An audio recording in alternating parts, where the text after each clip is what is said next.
Good morning, folks. This is Mr. Dan coming to you from the Landscape Design Classroom, and today I'm going to talk to you about manure storage and handling. So, how is manure stored, handled, and applied? So, when is manure collected? Uh, Grazing animals, not collected, stored, or handled.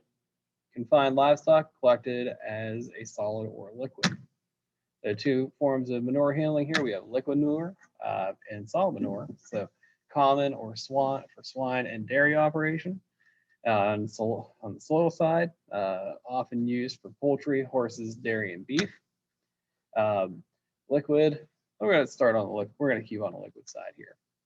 So on a liquid side, we have easier handling, flows by gravity, more apt to enter surface water if improperly stored or handled. And then on the solid side, handheld by hand or with heavy equipment, and or less apt to cause environmental problems if improperly stored or handheld. Personally, I like to deal more with the solid manure. I think it's generally better to use because with liquid, you can have overflows, which get into your water systems, and that's not good for anybody. So, liquid manure storage in colder climates, often stored in some type of container in the winter, engineered steel, concrete, lined earthen containers. Field application in spring, summer, or fall. Frequent checking of perimeter drain, and you want to continually check to see like where this stuff is draining out to, because you don't want it to get into your waterways.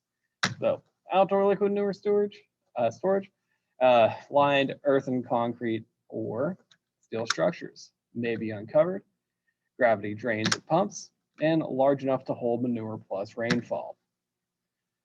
And then indoor liquid manure storage, uh, concrete structures under the animals, perforated or slotted flooring so manure falls through to the storage structure, and called deep pit buildings.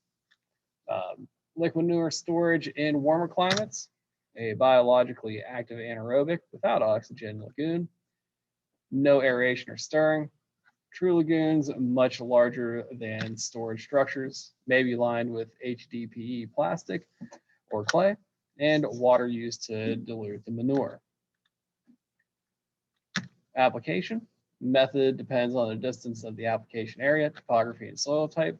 For fields near storage area, pumped through a long hose or buried irrigation lines to a big gun irrigator, often used to disperse treated manure from anaerobic lagoons. My biggest recommendation here is making sure that it is not used on a hillside or a steep plane or a steep grade. So using an umbilical drag hose attached to a tractor mounted injection system pulled through the application area by the tractor, and truck mounted or pull behind tractor tankers used for areas not close to manure storage, pumped for storage in the application tanker, then transported to the field or land application and injected into the soil, which is difficult with stony soil, or broadcast on top of the soil. So precautions for handling liquid manure. Check transfer piping for animal housing to outdoor storage. This method, you want to make sure you're checking this frequently as it can get caught up in that hose. Monitor other pipes for leaks. Observe appropriate setbacks from streams, wellheads, ditches, poorly drained areas, and sinkholes. And then you always want to make sure, just like if you're using a fertilizer spreader, that you calibrate the manure spreader. So you need to apply manure at the proper rate. A simple process for tanker application, and flow meter is used for irrigation and umbilical systems. So solid manure stored under the animal. So cattle bedded manure packs build up in the animal living areas until they are cleaned several times per year. Broilers and turkeys, litter systems using sawdust, wood shavings, peanut hulls, etc., to store manure under the birds until they leave the building. So an example of a bedded pack hoop barn for beef cattle. You see a lot of manure, you see a lot of stuff sitting around to get that manure, and this can either be taken out by vehicle or by hand. So outdoor stacking, storage until field application can be done. areas are well-drained soils and positioned so water does not run into or out of the stacking area. Water runoff with manure is extremely important because you don't want that getting into your waterways. I can't stress that enough whenever you are dealing with specific types of manure. I love using manure for getting out onto the fields and stuff, especially whenever you do it in a solid way, but always be careful of like where that water is going. It's draining off of that. So when you apply, use a box spreader or spinner spreader loaded from the barn or the solid stacking area into the spreader, then transported and applied to cropland, and requires spreader calibration to ensure proper application rates.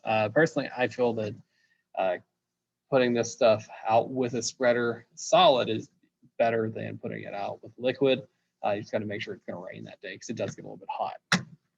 So just to wrap this all up, animal manure can be handled in the liquid, storage indoors or outdoors, application through irrigation, umbilical hose, or tanker, trucks, and trailers, or as a solid, where you store under the animals in bedded pack or litter systems, in the application directly on cropland, or stored in solids or solid stacking areas until spread on fields.